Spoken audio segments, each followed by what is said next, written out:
Matthew, welcome to the show. It's a pleasure to have you. Yeah, likewise. Thanks for having me. Big fan of the show, so excited to be on. All right, let's dig right into it. Let's go into a little bit about, I know you obviously have a storied history working in both the private and public sector, but let's dig into a little bit how you got involved in technology, which is your most recent venture prior to joining OneEleven in terms of GroceryHero. Sure, yeah. I mean, GroceryHero, I like to call it a happy accident. The long story really short is at the very early stages of the pandemic, so March, a close friend of mine who's a medical worker, he's an emergency room physician at Hamilton General, but lives right around the corner from me in Toronto. He was just telling me about how, he couldn't get a grocery delivery scheduled. And very specifically, he didn't want to, he and his doctor and nurse and hospital administrator friends had talked about how, we don't know that much about the virus yet. We don't, as medical workers, we assume we're exposed to COVID every day in the hospital. We don't want to go into the grocery stores and risk exposing the public or additional exposure for themselves. And so I said, okay, no problem. Like, I'll get you your groceries, easy.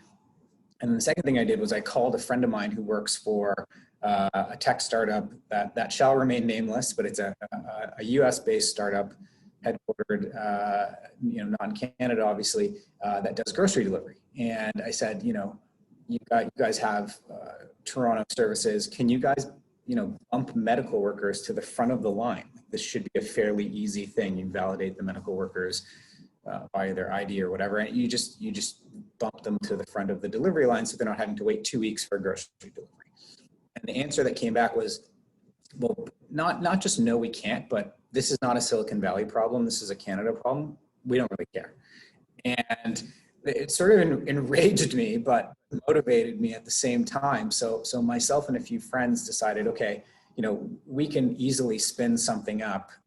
And we called it GroceryHero, which is a fun name. And effectively, all we were looking for was 1 or 2 dozen people in Toronto who are willing to sign up and get matched with a local medical worker, pick up a couple of extra bags of groceries for them.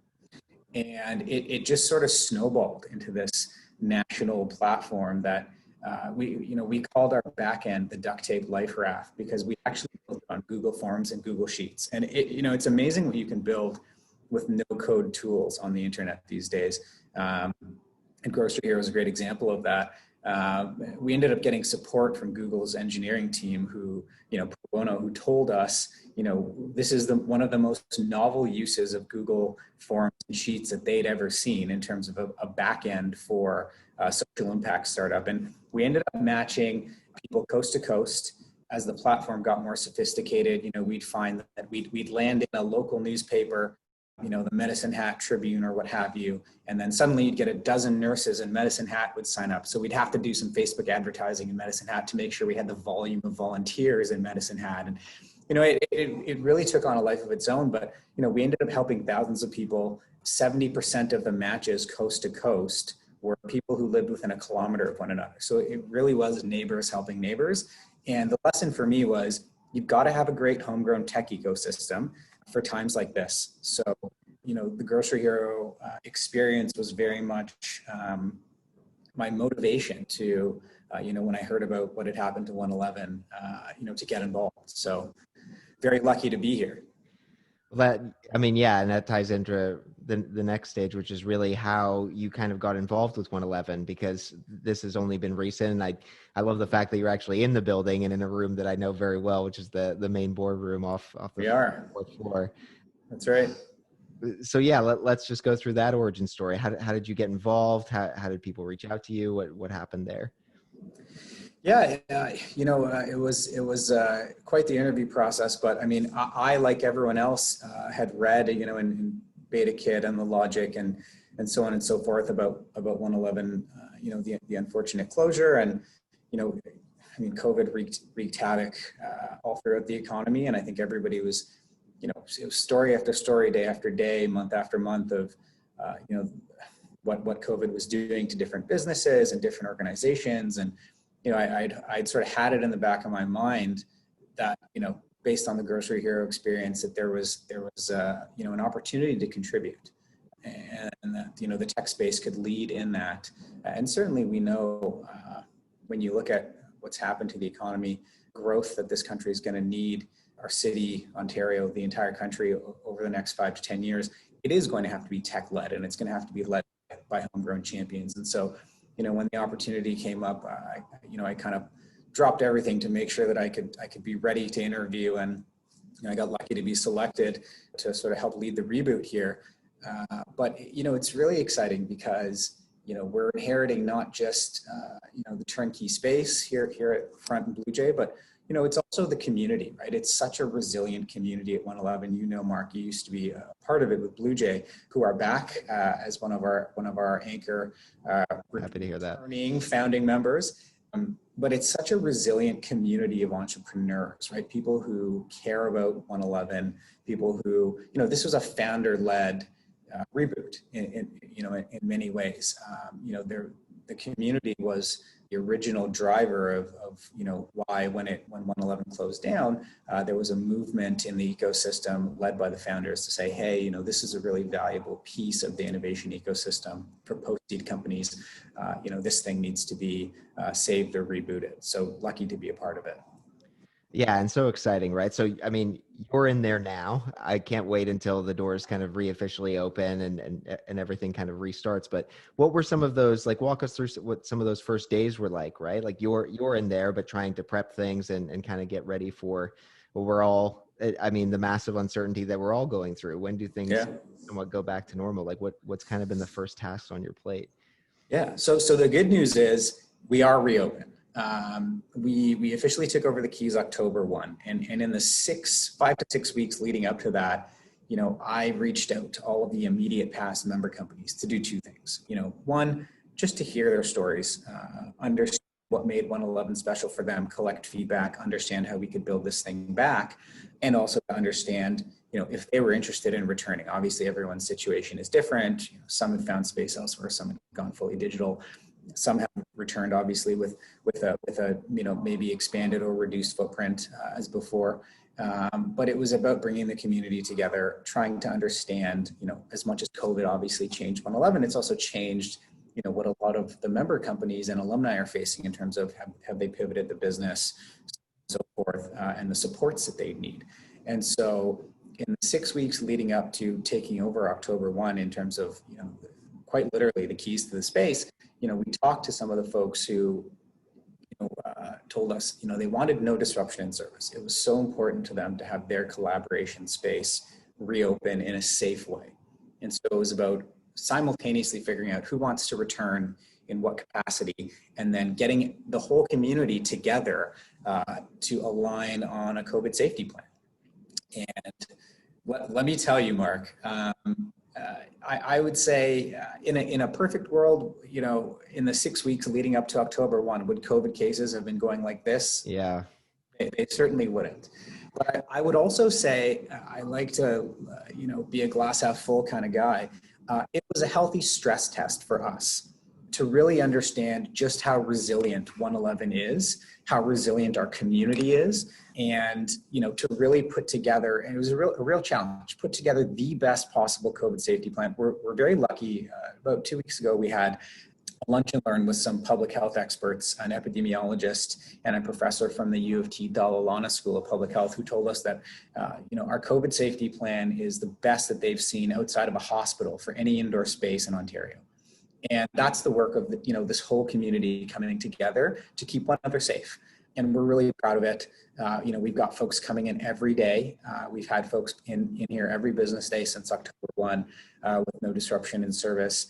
And we've got 13 member companies who are back, and it's only the middle of month 2 at the height of a pandemic. So we're feeling really excited and bullish on goal 1, our 30-day plan, which was, get the collaboration space reopened safely. Because what we heard from so many companies was being entrepreneurs lonely at the best of times. You know that, Mark. But it's even lonelier when you don't have your workspace and you don't have the place where you have the ability to interact with your colleagues. And so for me, this first month and a half, and for our team, the most amazing thing has been just day after day seeing 2 or 3 more people come in and greeting their colleagues that they haven't seen in 6 months, 8 months. it's one of the most gratifying things in the world. It's almost like seeing an airport reunion. Like, I don't know if you've ever seen like someone come out of the arrivals gate at Pearson and like run to hug a relative. Like, no hugging, of course, because we're being safe, but it's a pretty awesome feeling. So step one, I would say, that box is checked. It's about remaining vigilant now, obviously, and everybody's been so amazing at just rallying together to keep one another safe. But step two is now about, rebooting our programming. And obviously, as I mentioned before, as much as COVID's changed OneEleven, it's also changed the nature of supports that the high growth scale-ups here need and are asking for. So we're in listening mode right now as we pilot and test different initiatives. And we're also changing the channel of delivery, right? We've got to deliver things in a more digital or hybrid digital fashion. And there's lots of runway and appetite for us to experiment and try different things. So it's a really exciting time at OneEleven. You should come down here and check it out. I'm telling you, the doors are open and the vibe here is, it's just really positive. I'm sure you've seen people going back and forth behind me. I hope they're all wearing masks. I'm sure they all are. But it's a great time to be at OneEleven, and we're pretty excited about the way the community feels. Yeah, I mean, so many follow-on questions from this. First of all, I'm coming in for sure. I'd love to see some of the changes that are being made. But in terms of, you were saying the listening mode, right? So look, we all know at some stage this is going to end. We're all finger crossing soon with the release of some of the vaccines and some of that work. But the residual effects probably aren't going away. Like, things have changed, right? Both for accelerators and for companies, right? So I am interested to hear what some of those things that you're hearing from other startups are, the member companies, about what they want to see going forward, assuming, shortly that we can just resume going back to see people and have those collaborative spaces that we all loved. Look, it's been a great forcing function for OneEleven, right? And the analogy that I like to make is, take Canada, right? Canada, blessed with lots of natural resources coast to coast, quite literally things in the ground that historically our economy has relied upon, to be, a world-leading economy. Whereas you compare us with a fellow G7 country like Japan, almost no natural resources, and yet they've managed to be, one of the premier economies in the world. And so it's a forcing function for OneEleven. We've almost gone from being Canada to being Japan, and the natural resource that's sort of been taken away from us is the use of our, as you know, world-class event space, right? Where OneEleven would play host to 200, 250 events a year, partner with all sorts of organizations to be a focal point in the ecosystem. And so it's a forcing function, first and foremost, for us as an organization to, in this interim period where density is the enemy, right? We've had to de-densify the in-person events, obviously on pause. We've got to think a little bit more critically about how do we partner, how do we maintain OneEleven's place as a focal point of the ecosystem. It's an exciting challenge. We've been the beneficiaries of some really great advice from folks who have been part of OneEleven before, both member companies, former OneEleven management team members, folks who are on our current advisory board, former advisory board. And the good news and the bad news is this is not a unique problem to us, right? Everyone in Toronto, Ontario, the whole country, the whole world is grappling with this exact same challenge.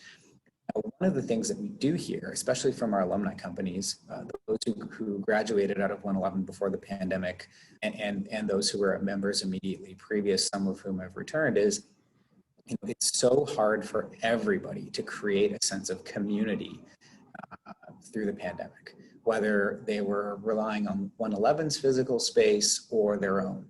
And OneEleven's able to do that at scale, right? Through our mentorship program, through our skills building workshops. A lot of this stuff, which we've already rebooted and digitized, right? So what we call the low-hanging fruit, stuff that's a slam dunk to bring back that we've already brought back.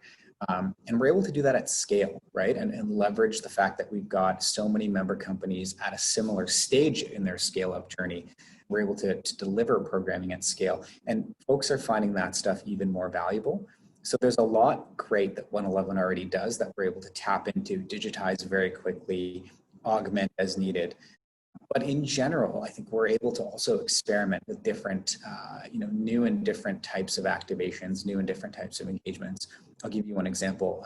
This week, we're hosting a lunch and learn in partnership with the Athlete Technology Group, and they're bringing in an NBA player named Langston Galloway, who plays for the Detroit Pistons. And he's coming in to talk to us about the long tail on seed and Series A investing rounds, where high net worth individuals, specifically celebrity investors, can play a role. And he's personally invested in 2 different Canadian technology companies. So he's really interested in the Toronto ecosystem, but he's coming in to talk to us about the role that celebrity investors can play as additional value-added brand ambassadors. And this is going to be a really interesting sort of skills building lunch and learn for our members. We're trying to do one of these a week, really trying to up the volume, make sure that folks feel connected into the OneEleven community. There's got to be at least one thing every day is our philosophy here, whether that's office hours with a VC or a skills building workshop or one of our facilitated working groups. Some of the things that we can very easily do to drive value at scale for our members. Yeah, I mean, so just that one event, right? And when I talked to Bilal Khan about this, he said one of the things he was trying to engineer early on with OneEleven were these kinds of collisions, right? So getting to meet that executive from RBC that you wouldn't have had access to, getting to meet that venture capitalist, right? And as I was preparing for this and kind of thinking of trying to channel like a skeptic that might come out of COVID trying to say, oh, maybe we don't need collaboration spaces anymore. Everybody can be all digital. Of course, my thoughts on that are you need the early introductions, especially if you're going to do any form of enterprise sales or deal with capital. It's still going to need to be face-to-face. And also, my God, mental health is a big aspect if you don't actually have the team in the spot. So I mean, you must be getting some of these questions too from people around you. Like, how do you answer, isn't it just digital by default going forward? Will there still need to be collaboration spaces? Like, what do you normally say to that now? Yeah, I think the sensible answer is it's going to be both. And so in that spirit, when we hear from companies that, we respect everybody's safety choices. And so, there are folks who've said to us, we're not yet ready to come back to the office, but we'd love, and we've heard this over and over, and that's why this has become one of our top priorities, is to roll out a digital membership to keep folks engaged who are choosing at the current time to not have a physical footprint. Maybe they'll never have a physical footprint ever again, and that's okay, right? Folks are going to do what works for their business. There's no one size fits all answer, and our job is to adapt, and ultimately we're trying to help businesses scale, right? We're trying to make it easier for businesses to scale. And if at this moment our number one value add is to help foster a sense of community, then that's a great pivot for OneEleven. And it's not so much a pivot as it is just a refocusing of our efforts for the time being, right? Because OneEleven's always been great at fostering a sense of community. And you mentioned Bilal. I mean, our team's lucky, right? We're lucky to have folks like Bilal and Dean and Siri and lots of great leaders in OneEleven's past. Bilal and I have had a couple of really great conversations. We've been the beneficiary of his advice, not just advice, but the efforts that he's put into helping build this brand. Similarly with Dean, Dean's been, I know Dean was on the pod recently and gives some really great advice and has some really keen insights into how OneEleven's evolved over the years and how we can sort of move forward. So, we're certainly not struggling for the, being the beneficiaries of folks in the ecosystem who care about our success. You can see that from the composition of our advisory board, our advisory committee, which we recently announced, a really great cross-section of diverse Torontonians from business and technology and academia. I think there's a really strong affinity for the OneEleven brand because folks know the contribution that it does make to the scale-up ecosystem in Toronto. And I mean, because you mentioned the other leaders too, I mean, to kind of refocus on that piece, like Bilal founding it, Dean coming in, Siri, obviously. This isn't, and now you're getting the leadership torch, but it isn't the typical passing of the torch, right? Because normally everything's just, it's kind of the next step. You're literally also rebooting the entire brand. So I'm wondering, what sorts of things do you want to leave behind as your stamp on OneEleven? What things do you want to achieve in your mind when you took this and said, I want, I'm rebooting this, I'm responsible for bringing it back in a different way. But yeah, what are your thoughts there? Yeah, I mean, I think the number one thing is we've got to get the community together through the pandemic, right? And it's just about figuring out, and we have a working thesis, certainly, figuring out what are the ways where we need to do more of certain things and maybe in the short term, less of other things to help get the community through the pandemic. obviously, the situation, I really don't want to overplay the difficulty here, right? It's a fun challenge to have. And at the end of the day, OneEleven is back, rebooted, operating on a break-even basis, right? So, our only imperative in order to remain sustainable is to get to break even. And there's a roadmap to do that, because OneEleven was founded as a not-for-profit and operated that way for its first 5 years, starting in 2013. And, member companies are not operating on a break-even basis. They're trying to become profitable businesses. That's a much tougher hill to climb. So, I say this all the time when folks say, you've got a big challenge ahead of you. I say, I do, but I wake up every day and I contextualize it against the challenges that our member companies are facing, right? And our job is to help them climb the mountain. And if we can do that successfully, OneEleven will be sustainable. Yeah, that's so refreshing to hear, to put it in that proper context about it. Let's talk about what we're looking at doing in terms, like OneEleven at its peak, we know over 50 companies, 1,100 people. That place is bustling. It's a massive space. There's larger visions for it. I mean, what do you want to see over the coming years?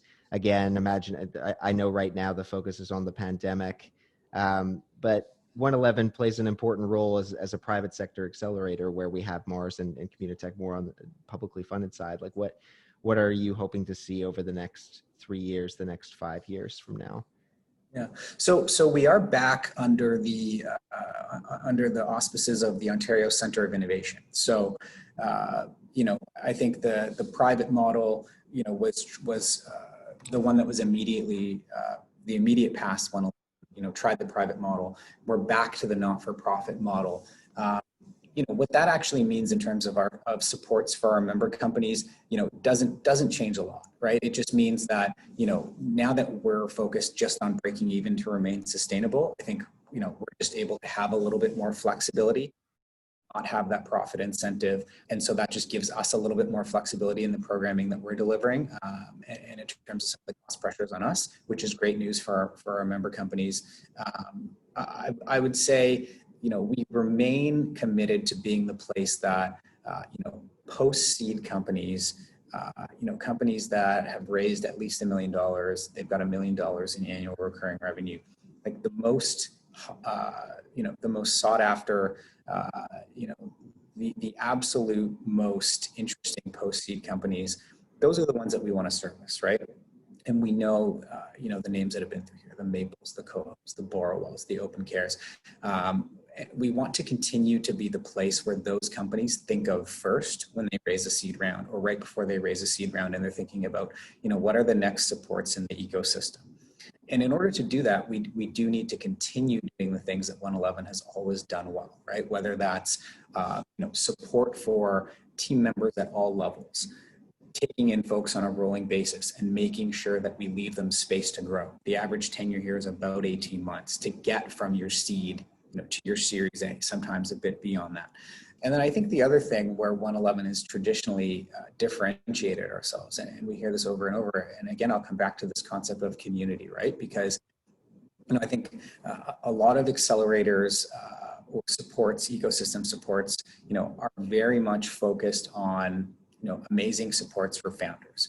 Whereas OneEleven has always said, we're great at supports for founders, but, if you've come into OneEleven with 7 employees, having just raised your seed round, and by month 12 here, you've grown to 25 employees, and we do leave companies room to grow for this exact reason. And you realize, oh my goodness, the fourth person I hired, my sales team leader, she now manages, 11 other people. And I've been away busy doing founder things, due diligence, prepping to raise a Series A. I've got to get this person, into a facilitated sales group with people at other companies who do sales at a similar stage of scale. I've got to get this person some management training. I've got to get this person's, X, Y, and Z supports. That's where OneEleven's always been, really differentiated. That's always been the bread and butter. And so that is very much still what we're focused on, but we do need to, augment exactly what those supports are, given COVID, and B, changing the channel of delivery to make sure that it's done in a hybrid digital way. And those are things that we're experimenting with, right? Now we're lucky because, the community here has, first of all, they're startup founders, right? Like there's a high appetite for risk. And that's a cultural thing in terms of trying different things. And two, I think everybody recognizes that because we're rebooting at the height of a pandemic, that gives us a little bit of an extra room for folks to tolerate some experimentation and some failure and to be excited about it. And we've got nothing but amazing suggestions and feedback and ideas from the community here on, maybe we should, under previous OneEleven, things were chugging along so well, we might not have had license to try X. Well, now we can try X. And we can see if that works. And if it doesn't, we move on. And if it does, how do we build it out a little bit more? And so, it just gives us a little bit more permission to try different experimentation in terms of our programming. Yeah, I'm so glad that you brought up the example, because I literally went through that example myself where I hadn't managed a full team. Went through that at OneEleven. We grew from 10 people to 40 within just a few months and leaned on the community heavily, right? Other startups that were in the community that managed, other VP sales, reached out to them, figured out the playbook. And it's right. Another reason why that community is so important. Wanted to ask you a little bit about how you see the community itself affected by COVID and what you think about COVID in terms of the Canadian tech community. Is it both an opportunity and a threat? Has it been mostly negative? Like what do you think is going to play out over the next 6 to 8 months as we hopefully start distributing vaccines and things and get rolling on trying to get back to normal somewhat? Yeah, I mean, I think, it's really, there's no one size fits all answer. We've seen companies that, have really thrived through the pandemic because they were sort of already optimized for a future digital world, which has been pulled forward. I think those, everybody kind of knows those examples. And certainly, unfortunately, we all know examples of companies that have really been hurt by the pandemic and, it's really disrupted their business model. But even out of those stories, we've seen some amazing pivots. I would say at a high level, certainly any economic disruption, anything that's, detrimental to, your customer base or your stakeholder base or, others that you want to partner with, it's just not helpful overall, not helpful from a capital funding perspective, certainly. But I would say, again, I think the community around here really looks at it as a challenge, but also an opportunity, right? An opportunity to, strengthen the verticals in which they've chosen to enter, strengthen their product market fit by having it battle tested.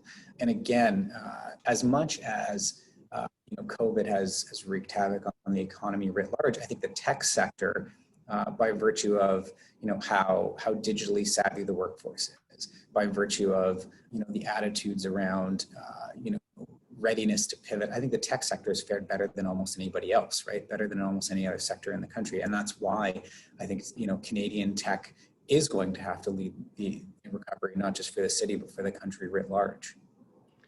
Yeah, and it's part of the entrepreneurial mindset, right? Is seeing some of these things as actually opportunities, trying to pivot the business where you can, and just dealing with things as they come otherwise. So let's talk a little bit about OneEleven. I mean, people know the term startup hub. We've covered what being a scale-up hub actually means, and we all know, like, Canada on its growth in technology has dealt with different scaling issues and people being pulled to the US and that sort of thing. What do you see for Canada as some of the things that need to be addressed in terms of building up our scale-up economy, and how are you envisioning OneEleven being part of that? Well, I mean, look, first I would draw on some of the ideas of our alumni member, CCI, and I know Ben Bergen well. Certainly CCI, have the right idea around IP protection, the intangibles economy. There's nothing that I would add that's net new to that ongoing issue in the sort of tech and public policy zeitgeist. I think they've got the right idea on IP. They're a great OneEleven alumni and strong supporter. But I would say things have been trending in the right direction for well over 10 years. When you think about what the Canadian tech sector looked like a decade ago, or even 7 years ago when Bilal was founding OneEleven, it is just radically different and less evolved than it is today. And so I think it's important to just sort of pause on a question like this and just recognize how far we've come as an ecosystem. And I think everybody plays a part in it, right? private sector, public sector, Ryerson, DMZ, Mars, OneEleven. There's a reason that Toronto specifically, but Canada writ large, has been so successful over the last decade. And if you look at the recent CBRE numbers that I think came out yesterday, if not maybe possibly on Friday, but in the last few days, CBRE has put out numbers that again validates, I want to say for the third or fourth year in a row, that Canada is once again the fastest growing tech ecosystem in the world, and led by Toronto. And that's remarkable to have that happen multiple years in a row. And that says that we're doing a lot of things right. So I think it's worth just pausing to recognize that, right? Like, I think we all know what the next steps are, on IP. Is there a federal industrial strategy for scale-ups coming to sort of build on some of the smaller initiatives like the startup visa, things that have worked really well. But I think it's worth pausing to just celebrate how well certain things have worked out, right? Like, the ecosystem is growing because the right supports are in place. And it's a whole network effect of those supports, right? One of the things that is really hard to do is attribution, right? Like, how do you take a company that's been through Mars, it's been through OneEleven, it's been through the CDL, and it's accessed all of those supports in the course of its life cycle and its scaling journey? Well, to whom are those successes attributed? Well, I would argue the answer doesn't matter, right? Those successes at the end of the day are our country's successes, are that company's successes, and all of those ecosystem supports are working, right? Collectively rowing in the same direction. Yeah, I mean, 100%, right? So if you just look at, and even the founding of OneEleven, for example, on OneEleven, Richmond and York, from that small 5,000 square foot place to where you are at now, and just the growth in companies alone, it's been staggering. And now we're starting to see Shopify's now at a higher value than RBC, and all of these other things that are happening. It is something to pause on. It's massive. And so I almost wonder a little bit about how, again, going back to the collisions, in terms of what you envision that space as more and more people fill it again, looking like, what sorts of collisions are you going to attempt to create there in terms of venture capital and government and all of the different people that you can pull in? First of all, we're super lucky to have, John Ruffalo, who's a co-founder of OneEleven, as honorary chair of our advisory committee, Janet from Real Ventures, some really important, heavyweights in the Canadian VC ecosystem anchoring our advisory committee. We've got a network effect going that builds on the work that Bilal and Dean and Siri have all done at this place. We're launching our VC office hours next week, and we've got already 9 VCs committed to relaunching, bespoke, tailored spaces online now, no longer in person, for our member companies. And that's a testament to the curation that's been done to bring in, the best and brightest post-seed companies to OneEleven. And that continues the cycle, right? Shopify calls it the flywheel, right? You get it going, and you get the returns start to pile up and generate good outcomes going forward. So we're lucky to have a head start. Like you said, we have a great brand in the ecosystem, and we're very lucky to be able to leverage that, to leverage the community we already have. So it's not a starting from scratch proposition to get sources of capital interested in being back here. We've already got a conference planned for 2021 with a Canadian VC. I'm not sure if I'm even allowed to talk about this because it's not confirmed yet, but we're already starting to see folks look past the pandemic and start to want to leverage our space and our brand, to drive out events. And this one's going to be fully digital. It's going to be a national conference in a particular vertical, and we're going to be, ready to talk about it soon. But we're already finding strong interest from the venture capital community. We're also finding strong interest from Canadian corporates who've come to us and said, we're really interested in getting back involved or getting involved for the first time with OneEleven, and for all sorts of reasons, whether it's they're looking for a talent pipeline, they're looking for partnership development, they're interested in supporting the Canadian tech ecosystem.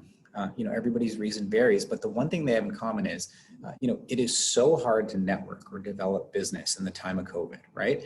And so, to be able to know that there is a well-curated community of post-seed scale-ups that are pre-vetted, and you can potentially have access to them at scale if you can bring some value to the table for them. We're finding, at least from our initial conversations with different ecosystem partners, is actually of greater value. So, we feel really bullish on some of the interesting different kinds of partnerships that we'll be able to pull together. That's super exciting. I mean, the VC side is great, but even more so on the large corporate side. Like, we know that, I mean, Canada's traditional large corporations are more so with the tech laggard side. They're mining, there's some other types of organizations, but the financial services has been heavily involved. Like, I personally know OneEleven organizations who met with really large enterprises at OneEleven that then signed multi-million-dollar deals because of it. So I'm so excited to hear that many more are reaching out to you. Just earlier, I think it was today, it might have been yesterday, but Telus launched, I think they're calling it the Big Pollinator Fund, or the Pollinator Social Impact Fund. I can't remember the exact name, but it's a $100 million commitment to seed and Series A companies. That is right in OneEleven's wheelhouse. There's a social impact dimension. We take that as an incredibly positive sign for the ecosystem as a whole, right? That at this stage in the pandemic, one of the largest corporations in Canada has said we're making a $100 million commitment to companies right in the stage of OneEleven's scale, right? That's sort of what's traditionally been called, the missing middle in the Canadian ecosystem of supports. That is not just good news pre-COVID, but that's amazing news during COVID. Yeah, that's really incredible to hear, and I think more of those will become prevalent over time too. Just one final question before we head off, which is what you're personally hoping to see, having been involved with GroceryHero and now obviously with OneEleven, what you're personally hoping to see out of the Canadian tech ecosystem over the next 3 or 4 years. Look, you touched on the Shopify example. I think it was mid-pandemic, maybe May, June, they officially surpassed RBC as the largest market cap company in Canada. I would like to see in the next 5 years, more homegrown companies achieve milestones like that. I think there's a great pipeline of them. The Canadian IPO market's really hot, as we know, from a number of recent examples that have occurred during the pandemic. And I think that, that's one milestone of success. Having great Canadian companies IPO and reach high market caps and, get on the TSX and so on and so forth. But I think another milestone of success at a more grassroots level is just knowing that, the pipeline of talent, which has been so well developed in both software and engineering and sales and marketing and all the different functions of a startup, like that pipeline talent is not just surviving, but it's thriving through the pandemic, because we know that it's a talent pipeline that's filled primarily with young people, 20, 30 somethings typically. And we know that is the demographic that's been hardest hit by COVID. And, when you look at, you can look at Prospect FYI's latest report that came out 1 or 2 weeks ago. Marianne Bulger and her team do fantastic work as the sort of jobs board Canada's startup community, and they touch on some of the things that, the talent pipeline and the demographic of folks who typically populate Canadian startups have faced as individuals through COVID. It's a really difficult time for a lot of folks who might otherwise be considering a career in tech. And so I think some of the supports are going to have to be bespoke ones that, in some cases already are, but we'll need to target those demographics a little bit more rigorously just to make sure that certain career paths are open, right? We know that, sometimes in tech, compensation is based on, deferred compensation, stock options, so on and so forth, right? And so it just does make it a little bit of a harder leap sometimes. And so we just want to make sure that talent pipeline is protected and thrives coming out of COVID. Yeah, I mean, 100%. And the great thing too is we've been seeing the government actually move on some immigration visas, because talent is going to be one of the crux things if Canada is going to really reach its potential. So it's so great to hear you say that. Well, Matthew. Well, you bet. I mean, there's no Revenue North podcast without a pipeline that produced Mark Combs. So there you go. Well, Matthew, thank you so much for coming on. love that you're back there. I can't wait to come visit. So we're gonna have to figure that out because Yes, we yeah, will. it looks great. Well, thanks for having me. Appreciate the spotlight on OneEleven, and OneEleven.com. Stay tuned for our digital membership. We're really excited to roll that out this fall. We'll definitely be pushing that out. Thanks so much, Matt. Thank you, Mark. Take care.